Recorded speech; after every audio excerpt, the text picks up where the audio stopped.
Kremlin propagandist Anastasia Kashevarova announced large-scale purges among war supporters. She claims the Russian dictator has given the go-ahead for these repressions.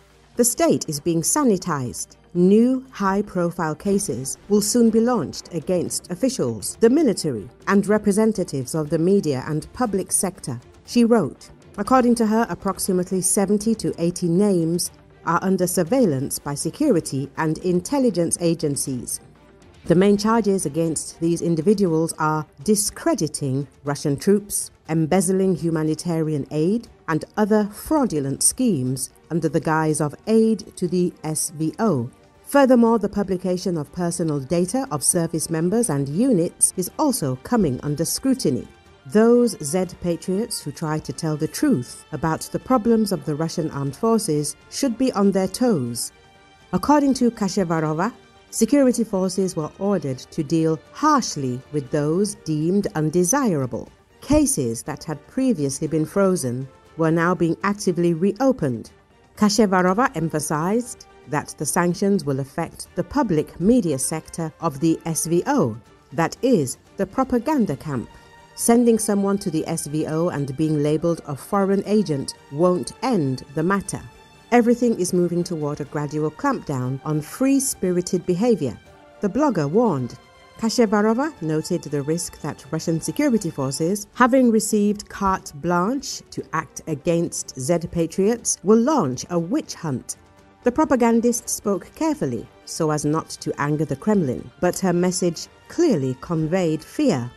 The Kremlin, which had already cracked down on opposition figures and freethinkers in Russia, has now launched a crackdown on its own supporters. The pressure is gathering momentum, and even ardent Z-patriots have begun to be included on foreign agent lists.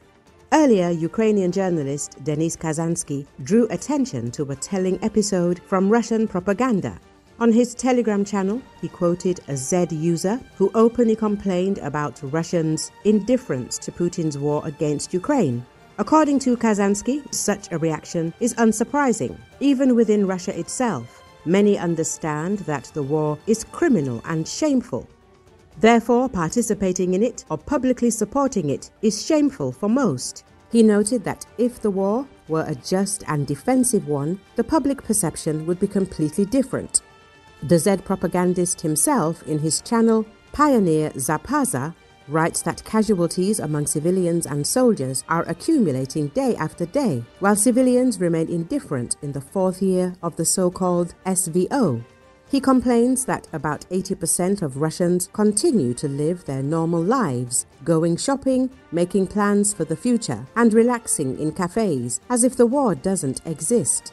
According to Kazansky, such confessions once again confirm that Russian society does not perceive the Kremlin-imposed war as its own. Most prefer to distance themselves, and Putin's propagandists' pompous calls for unity and work with hands and minds fall on deaf ears.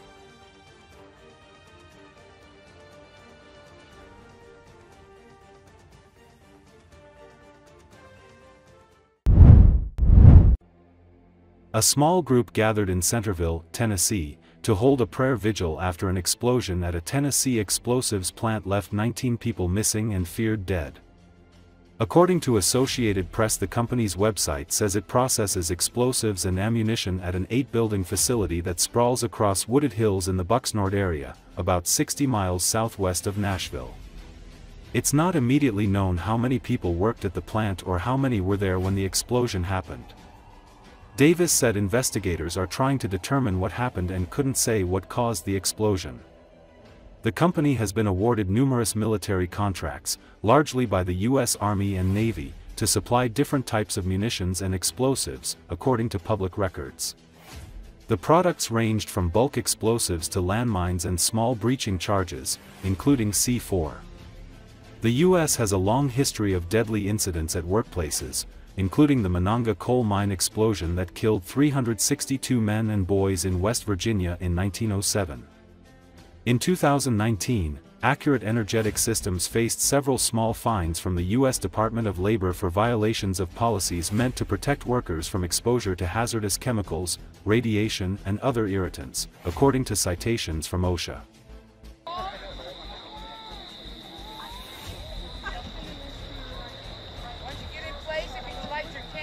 I was sitting at home in my kitchen, and it was about 7:45, 7:40, I guess 8 they say, but sitting there, and there was a huge boom and my house shook very hard. It honestly felt like a vehicle drove through our house. That's what I thought whenever it happened. But then we found out it was the explosion that was about 10 miles down the road.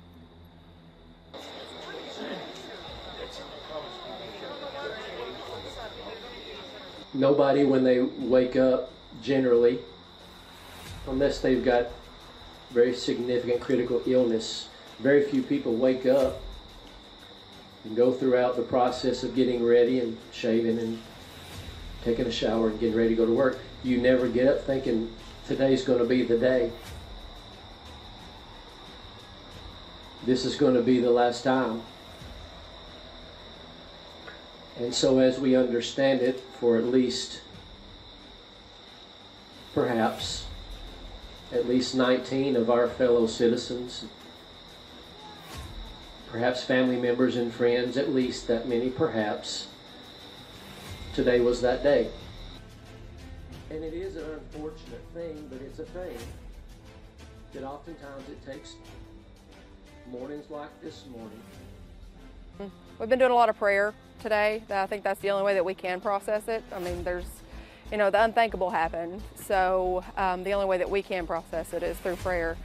And I mean, we've been doing a lot of praying today. We've set up at our church is about 3 miles from Accurate Energetics. So we've been set up down there today. They've been bringing food in for the first responders and families. So we've kind of just been stationed there for them to come pick up and use the facilities and things like that. So just stepping in and helping where we can. God bless those people. We cannot begin to imagine it. So right now, the news that we're getting is that there's still 19 people unaccounted for. I think the search still continues for that. I think there's a great deal of concern about that, as you might imagine.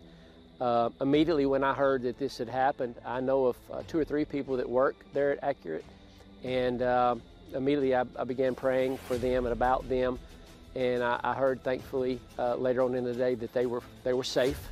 They were perhaps were actually at work, but they certainly did not work in that building. I'll say a quick prayer here, and then if anyone feels led. I think what will happen in the days ahead is that there will be more candlelight vigils. I think there will be more prayer services. We were told tonight there's going to be one tomorrow evening at a church a lot closer to the site where this event actually happened. Sunday is a busy day for this community. A lot of folks go to church, so I'm satisfied that during worship service there will be a lot of prayers, a lot of songs, a lot of sermons that'll talk perhaps about this event, and to try to somehow tie God's presence to that. And then I'm satisfied beginning next week, there'll be a lot of food taken to a lot of places. There'll just be a lot of visits made, and we'll just do whatever we can to serve this community like we've done so many times in the past. I just wanted to share with